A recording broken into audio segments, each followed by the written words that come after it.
Hi, everybody, and welcome to the Connections with Cass podcast. On today's first episode, which I am so excited about, we are going to talk about bridging the gap between the spirit world and the physical world. My name is Cass. I'm a psychic medium and spiritual coach, and I do feel that it's my divine mission to bridge the gap between the spirit world and the physical world in order to provide healing, peace, alignment, and purpose in our physical lives. So to get started, I do want to talk a little bit about my journey into coming into this awareness of my mediumship skills, but also the spirit world and how this whole life thing works from a spiritual perspective or from a higher perspective. So I was atheist for most of my life. I was baptized Protestant. I remember asking my grandmother, "What is God?" and having this like profound moment in the back of her car when I was 8 years old and ask, "Wait a second, what is this God that people talk about?" And she was like, "I'll take you to church." And I remember going to Sunday school. And honestly, what I remember from Sunday school is making these oatmeal raisin cookies. And I don't remember a single thing about the religious aspects of it. So I definitely was inquiring and started to have this kind of wondering about it, but I did not believe in anything. And then when I was around 11, the next thing I remember is having this profound moment one night as I was going to bed and thinking to myself, "Oh my God, one day I'm going to die. Like I'm not going to be here anymore." And I just started crying and crying. And I think my grandfather had just been diagnosed with a pretty serious illness. And I started to think about death and what that was. Still, through that, I did not believe in a thing. My grandfather suffered from a pretty long illness, and there were multiple times where he was brought into the hospital, and we were told that he had hours to live. And so, at least 5 or 6 times before I was 20 years old, I had gone to the hospital to say goodbye to him. And every time leaving that hospital, I would think to myself, "Oh my gosh, what is life?" And I would have these profound moments. Anyway, through my early 20s, I definitely felt called to experience different spiritual things. So, like, I wanted to go to a medium, but I didn't really know why. I did feel as though my dad's father, who he had passed when my dad was 8, I did feel his presence around sometimes. And through my early 20s, part of my journey was that I was using drugs and alcohol pretty significantly. And a lot of times when I was drinking, I would have these like awakening moments that were like he was talking to me. Like I really believed he was talking to me, but then I would write it off as "You're drunk ass." Like what are you thinking? Go to bed and sober up. But there was definitely times that I felt there was somebody talking to me and there was more to life. So I started to explore like different psychic readings or different mediumship readings. And then in my late 20s, the universe just started to absolutely throw things at me that I could not deny anymore. So in my late 20s, I also started to explore meditation. And through meditation, I did have my first vision where a little girl came to me in my mind's eye when I was meditating. And she said, "Follow me, follow me." So I followed her in my mind's eye. And I was shown this like weird shaped door. And I happened to be in my grandparents' cabin at the time. So she's like, "You need to find this door. You need to find this door." Now, the cabin had been sold and we were there to like clean it out and get it ready to be actually destroyed because they were going to tear it down and build a house on top of it. So I was there to take anything I wanted and to help clean it out with my family. So I woke up from the meditation and was like, that was a weird thing. I'm sure it was just a fluke thing. So it was like a pentagon shaped door that she had shown me. And so I did walk around the cabin and I was like, "Is there a door like that around here?" And I saw one that like maybe could have been it, but it was a closet under the stairwell. So I looked in there and there was nothing in there. She made me feel like there was something behind this door that I needed to find. So a couple hours goes by. I just got the chills as I tell this story. A couple hours goes by and I am in the bathroom using the bathroom. And I look across and across from where I'm sitting, there is a tiny like closet door, maybe a foot and a half high in the corner of this bathroom. And this was a cabin built in like 1920. So it did have some weird parts to it. There was a trash can in front of this door. So I didn't even know this door existed, like by any means. And I screamed when I saw the door. And so we ended up going through the door, and it led to an attic space, which there was a full-size door on the other side of another room. So we went through there and then looked right behind that little door. Right behind that little door, oh, I'm getting the chills again. Right behind that little door was a huge old chest, and it was like covered in like old furniture, like broken chairs and stuff. But I saw this old chest and I was like, I think that's what we need to find. And we opened the chest, and inside were hundreds of newspaper articles and photographs from like the late 1800s, and they had been in the house probably since it started, and or since it was built, and no one that I knew, like no one in my family knew that that chest was there. And had we not found it, all of those articles, newspaper articles about people that have stayed there, guest books, pictures of people in the cabin way back in the day, would have been destroyed. So it was a really eye-opening experience, to say the least, but that's not where it stops. So as we're going through the chest, I pick out this one particular picture, and it has 4 women sitting in front of the cabin at the lake. And I was like, this is what I was supposed to find. There's like so many different things in this chest that seem very important and relevant to us saving it, so that it doesn't get destroyed when they demolish the home. But this particular picture really stood out to me. And so I saved it, and I thought that I had put it with the stuff that we were taking out of the house and bringing back to our family's house, and didn't think much of it.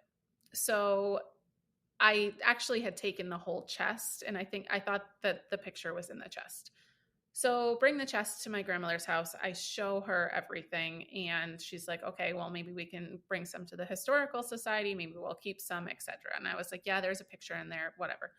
I don't really think too much about it, but it's always in the back of my head. Like, what is this picture and why was I so drawn to it?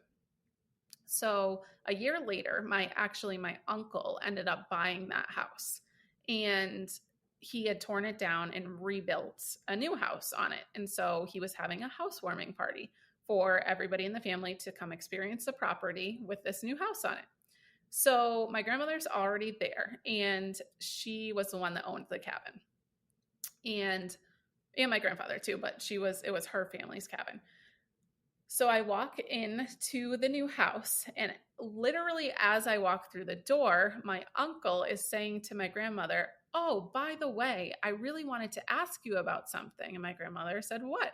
He's like, I found this picture in the rubble after the cabin was torn down. And I don't know who it is or what it is, but it was so strange because it was fully intact, and it was just amidst the rubble that was the cabin after it was demolished. And I'm half paying attention, saying hi to everybody as I get there. And my grandmother takes this picture that he has, and I go to say hi to my grandmother as I'm half listening to what's going on. And I look down at the picture, and it is the picture of the women in front of the cabin. And I almost screamed. And I was like, oh my God. And they were like, what? And I was like, just very drawn to that picture, and my mind just started spinning. So I think that was the biggest awakening, or first awakening moment of, I had seen something in meditation. I had then found what I had seen, and then I had felt something about this photo, and then that feeling had manifested into this second crazy experience of then being reunited with this picture. Unfortunately, my grandmother did not know who the women were in the photo. I still don't know who the photo is or what it's about. It's a few women enjoying the lake, it seems like, right in front of the cabin. I wonder if I'm one of them reincarnated in this lifetime. Who knows? But it was a really profound experience, and really the first true awakening moment in my spiritual journey. And from that point, I was 26 years old. I definitely started to think more about what this all was and who I had talked to in my meditation. So through that experience, I definitely started to think more about what existed beyond what I saw in my physical experience.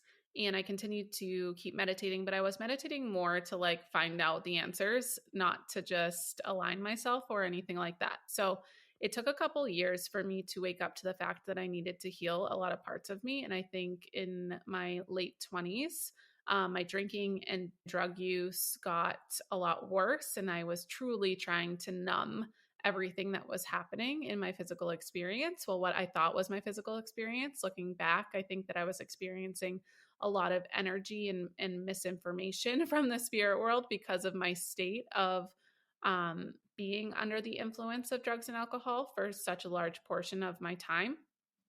But through multiple experiences that happened within my relationships and just what happened in my career, I started to wake up to the fact that I needed some help and I needed to heal. And I was very drawn to start exploring things like crystals and explore meditation in a different sense, not just trying to figure out who this little girl was and why she came to me, but how meditation and being in a higher state of consciousness can help align our bodies to live healthier and happier lives. And I also started to explore sobriety and develop a relationship with a higher power. So in my late 20s, a spirit guide started to come to me, and he started to guide me towards sobriety and towards just living a healthier life. And he kind of pointed out to me in my meditations and through different messages that I received that if I was expecting other people to treat me well, I had to treat myself well. And it was a huge wake up call. And there was a person in my life that was truly a mirror for me to see my own flaws.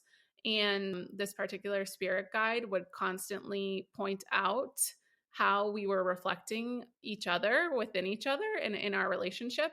And it was absolutely the hardest thing I've ever had to go through and hopefully will ever have to go through. And there were some extremely toxic scenarios that happened, but every single one I learned so much from. And I came to a place of truly understanding myself and how the trauma from my childhood and how all of my drinking and drug use really affected how I was interacting with everybody in my life. And I really sought to heal those parts of myself and explore my sobriety. And through having somebody that was not a human start talking to me, I also wanted to learn a little bit more about God or a higher power and what that meant for me and how he was coming to me too. So the universe just started throwing these crazy signs, including the spirit guide coming to me, but being led to a bookstore that then I randomly pick up a book and it's how to be a psychic medium, or another experience where I was thinking about getting a tattoo and had reached out to this particular tattoo artist. And I went for a walk in the middle of the woods about 2 hours away from my house. And I was thinking about the tattoo and I stumble upon the tattoo artist that I had reached out to. So all these certain synchronicities started happening, and it just really made me go do a deep dive into what exists beyond what we see in our physical life. So through these signs and synchronicities and the spirit guide coming to me, etc., and through my healing journey of really looking into my shadow and what parts of me needed to be healed in order for me to just feel good every day and for me to have a calm nervous system, I started to develop my spiritual gifts unknowingly, actually, for a long time. And I started to really feel energy and understand energy and balance my chakras. And at the time when I started balancing my chakras, I didn't recognize that my chakras were responsible for how I would be communicating to the spirit world, but turns out that they are. So as I started to heal and balance more, my spiritual gifts started to open a little bit more. And then I was led to go see a medium by the name of Maureen Hancock. Shout out to Maureen Hancock. Her most famous saying, I think, is "they're not dead, they're just different." And that is my favorite saying as a medium. They're not dead, they're just different. Just like we will not be dead, we will just be different. But anyways, I was led to go see her perform, and I actually didn't want to go. And my mom had bought tickets, and I was like, no, I don't really feel like going. I had been exploring my spirituality. I had been exploring and participating in like discussions about psychic gifts, but I hadn't really like dove deep into knowing my own. And I had started a couple of courses on like discovering my own, but I hadn't finished them. I had started books. I had some crystals, like that kind of thing, but I hadn't really gone and taken like a mediumship class or knew I was a medium by any sense, even though I had a spirit guide that, looking back, I really should have known, but I didn't. I was blind, and that's what happens when we come to Earth. So I was led to go see Maureen Hancock by the universe, and my mother like forced me to go. She's like, "Well, I got the ticket already. You have to come." And I was like, "Oh, I guess so." So we go and see her, and when we get there, the woman that's collecting the tickets is like, "How did you get this ticket so last minute?" And my mom's like, "I don't know. Like, I bought it online." And the lady's like, "We were sold out for like 2 weeks. There's no way that you should have been able to buy this ticket like today or yesterday." And my mom's like, "I don't know. Like, I just bought the ticket online. Like, it let me." And the woman's like, "Oh gosh, like I might have to add a chair." And there was like 150 or 200 people there, I would say. And so she's like, "You can go ahead and sit down. I'll have to add a chair." And she was all like upset about it. And I was like, "See, I wasn't supposed to come." Right. And then we sit down and Maureen starts doing her thing. She's hilarious. By the way, definitely recommend going to see her or watching her videos. She's a comedian and a medium, and she does the most amazing mediumship demonstrations and keeps it lighthearted, which I love. So she starts doing her thing. She is going person to person, and it's the most incredible thing I've ever seen in my life. She is going person to person, like, "Your grandmother, her name was Rose, and she passed of a heart attack." And the people are just bawling, and they're like, "Yes, oh my gosh." And so she's does probably 30 readings within like 45 minutes. It was wild. And then she called on my mom's friend that we were with. And she starts talking to her about her father. And then she moves to my mom and brings up my uncle. And then she stops like mid sentence with my mom and she says, "Is this your daughter next to you?" And my mom says, "Yes." She said, "Can you give her the microphone?" So I take the microphone, and she does not give me a mediumship reading. So every other person in that room got a mediumship reading where they heard from a past loved one. And she looked at me and she said, "They're telling me that you don't finish the books and you don't finish the classes and that you are very gifted, but you have not followed through on exploring your spiritual gifts." And at that time, there was about 3 people, including the 2 women I was there with, that knew that I had even had a spiritual awakening or were going through this. And I was just in absolute shock. And she was like, "They have been sending you dreams for your whole life. You dream very vividly, and you have these amazing gifts, and you need to really take this more seriously and explore them." So she didn't say I was a medium, but she definitely told me and called me out on exploring my gifts more. And then from that experience, I signed up for what the next class that was at the metaphysical shop that was near my house. So I looked online and they had a class the following weekend, and it was Mediumship 101. So I was like, "You know what? Screw it. I'm doing it." And I went into that class and I sat in front of someone after we meditated, and they said, "Okay, try to connect to a past loved one for the person sitting across from you." And I looked in my mind's eye and I saw this man, and he was wearing an orange vest, and I still remember him very vividly. He had glasses on. He was, 5'9" and a little bit overweight, nice, quiet, kind of burly guy. And I started, describing this man to the woman in front of me, purely thinking that I was just imagining, a guy that could be this woman's loved one, but that I was just making it up. And she starts crying and she's like, "That's my dad." And I was like, I kept seeing an orange vest. And I'm like, "He has an orange vest on." She's like, "He was a hunter and would wear an orange vest when he hunted. And that was his favorite thing to do." So I sat there again in shock a week later, like, this is really real, huh? This is really real, and I'm really going to do this. And from there, I just went all in, and I took some time to just focus on all of this. I completely hermited and didn't see anyone for like a year, and learned everything I could about mediumship, practiced every day, worked on my healing, like going deep into my shadow, deep into my inner child healing, and doing everything I could to become the most aligned, purposeful, and happy soul in order to express my gifts in a way that could help as many people as possible. And as soon as I did that first mediumship reading and I saw that woman cry, I knew that this is what I was supposed to do, and that searching for, because I always wanted to help people. And even in my career in hospitality, I loved being able to give people like a valuable experience and to uplift their day. Like if I could give them an experience that truly made their day better, that was my intention. And when I did that first mediumship reading and I saw her crying and I felt her energy of gratitude and connection to her dad, I knew that this is what I was supposed to do. So it was a beautiful awakening to my purpose and to how I would be able to help people as I move forward. So, as I started to develop my mediumship gifts in particular and really believe that this was real, I had a really hard time. And it's one of my life lessons understanding and believing that this was real. And I would constantly second guess myself and I would really not put the pieces of the puzzle together. It took like 3.5 years for me to put all of the pieces of the puzzle together, like how our mental health and our spiritual health and my psychic gifts are all connected and how they all rely on each other, and how all of that is created from a source of unconditional love and light, which many people call God.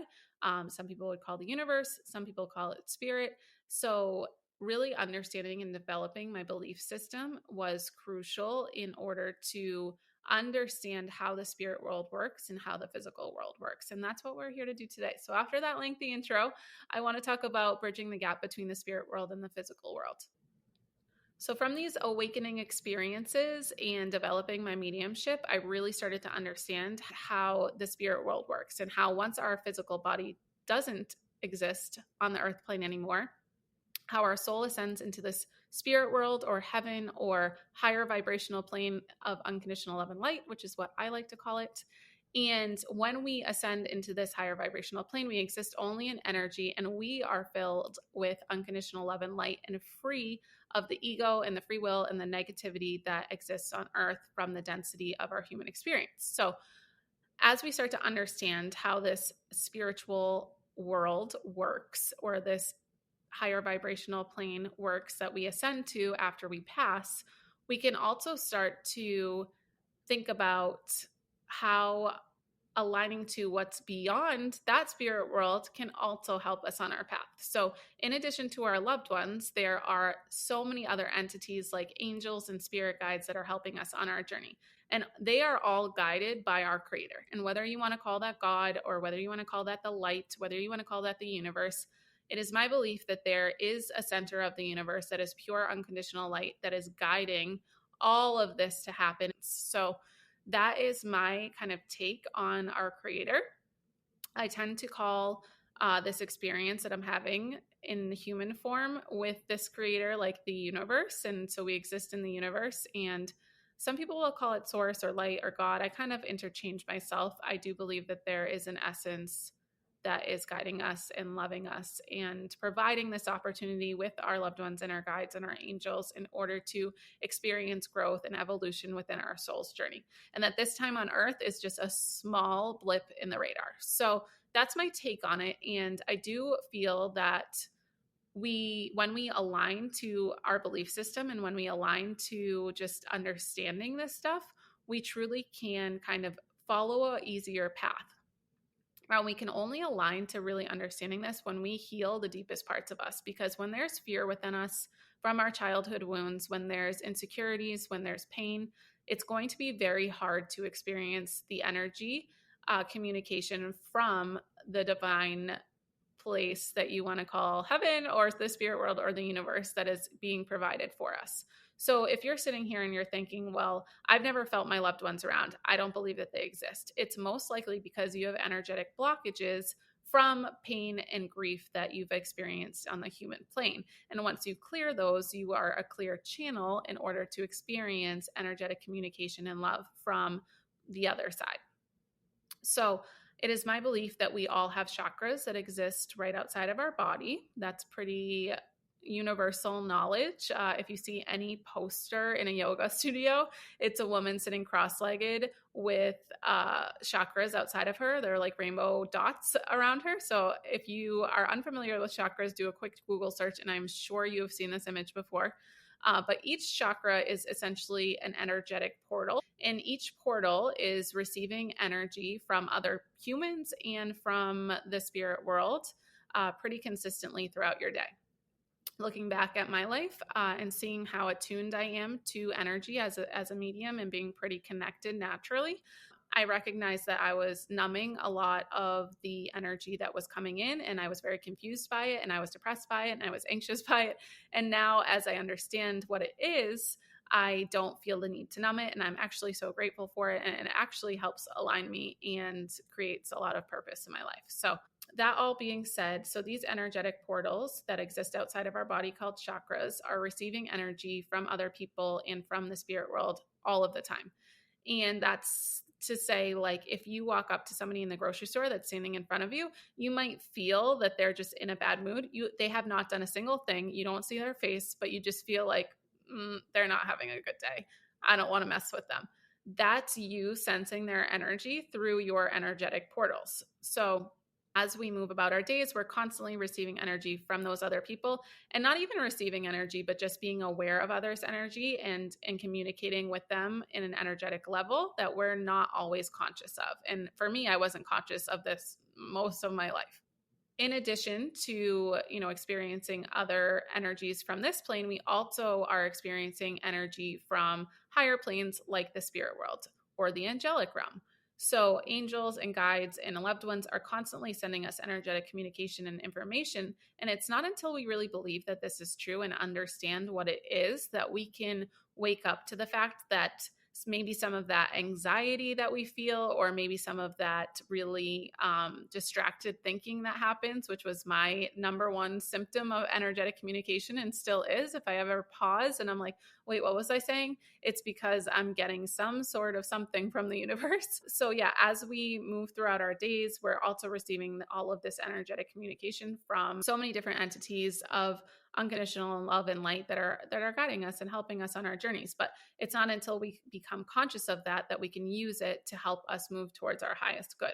So understanding that these energetic portals that we're receiving this energy from need to be clear, and they need to be healthy, and they need to be stable in order for us to receive this communication correctly. So going through a healing process really allows us to align to this spiritual and divine essence within us and outside of us, and allows us to receive this energy and communication in a really healthy and beneficial way, and allows us to be able to use our spiritual gifts, which I think all of us have at a certain level, in order to help others. So as a medium, I had to not only heal myself for my own soul's evolution, but I needed to heal in order to be able to receive this communication and not have my own personal attachment or feelings towards it. So if I'm receiving something that I don't receive anything that's negative, because I do work in the highest good of myself and others, and I always set that intention. But if I'm receiving something that could be just hard to talk about, even if it's like, I don't know, sometimes I have these grandmothers that come through that just really weren't that nice, and they were very harsh with their words, and it can be triggering to kind of remember those people that were in our life, right? So but if they come through in my readings, I know that it's for a reason, and I know that it's for the highest good, and typically it's for an apology for the person receiving the reading. So but it can still be hard to hear and talk about them.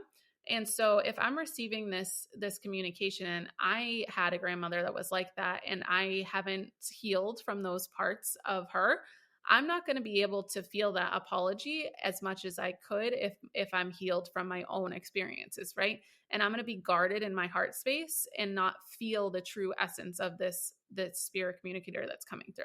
So as we go about developing our spiritual gifts and aligning to our purpose and aligning to receiving communication, and it's so important for us to heal the deepest parts of us that have been really conditioned to respond in a fear-based state through the experiences that we've had on earth. So anybody that's exploring their spiritual gifts, that's watching this, that's resonating with, oh, I have these experiences too, I really always recommend going through a deep healing journey. And anybody that's interested in connecting with their own loved ones, same thing. Like if I am in deep grief, and my grandfather, who was my best friend, and in 5th grade, they asked me to pick my favorite person to come into school, and without a doubt, I picked him, and my other grandmother was upset.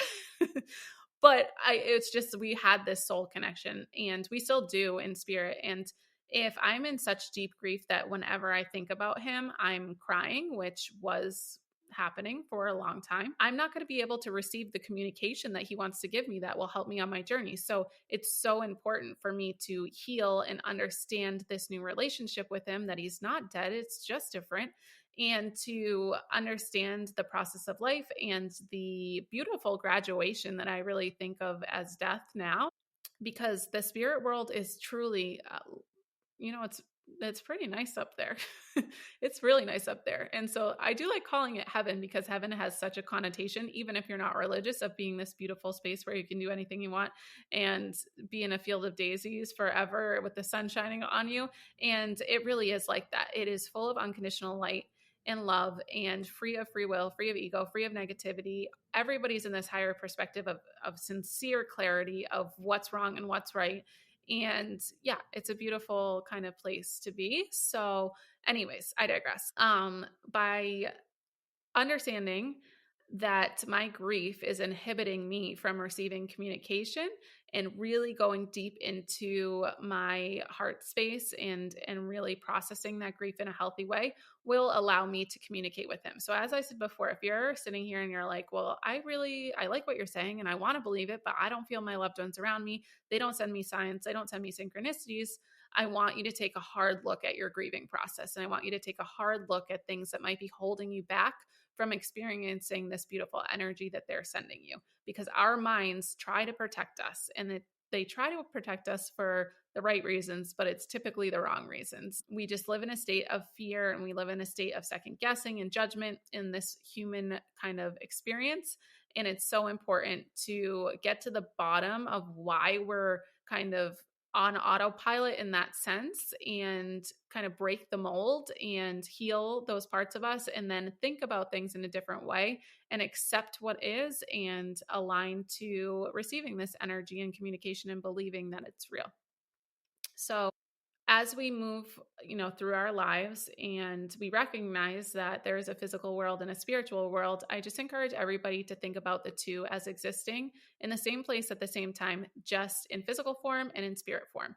And the physical form is pretty dense, and it does require a lot of work in order to gain clarity and break through the fog that exists down here. But it's possible, and it's possible through healing and through developing your own relationship with God or our creator or source or the universe. So I encourage you to start thinking a little bit more about how to bridge the gap between the spirit world and the physical world for yourself, and explore that belief system, and know that your loved ones and your angels and your guides are all with you right now, just screaming at you like, we love you and we want to help you, and you're going to align to your highest timeline and your highest good and live a beautiful life if you listen to us. So with that being said, thank you so much for joining this first episode of Connections with Cass.